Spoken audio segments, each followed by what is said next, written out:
നമ്മുടെ NSEയിൽ 2266 കമ്പനികൾ ലിസ്റ്റ് ചെയ്തിട്ടുണ്ട് നിലവിൽ. ഇതിൽ ടോപ്പ് 10 ലിസ്റ്റിൽ വരുന്ന കമ്പനികൾ ഏതൊക്കെയാണ് നമുക്ക് നോക്കിയാലോ. ടോപ്പ് 10 വരുന്ന കമ്പനി തന്നെ ആദ്യം പറയാം. അത് ITC ആണ്. ഇതൊരു FMCG സെക്ടറാണ് കേട്ടോ. അപ്പോൾ ടോപ്പ് 9 ഏതാണ്?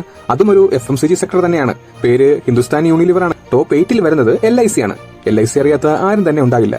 ഇതൊരു സെൻട്രൽ പബ്ലിക് സെക്ടറാണ് കേട്ടോ. അടുത്ത ടോപ്പ് 7 വരുന്നത് സ്റ്റേറ്റ് ബാങ്ക് ഓഫ് ഇന്ത്യ ആണ്. ബാങ്കിംഗ് സെക്ടറാണ് SBI. ടോപ്പ് 6 ഇൻഫോസിസ് ആണ്. ഇതൊരു IT സെക്ടറാണ്. അടുത്ത ടോപ്പ് 5 ICICI ബാങ്ക് ആണ്. ബാങ്കിംഗ് സെക്ടറാണ് ICIC. അടുത്ത് ടോപ്പ് 4 വരുന്നത് ഭാരതി എയർടെൽ ആണ്. ഇതൊരു ടെലികോം സെക്ടറാണ്.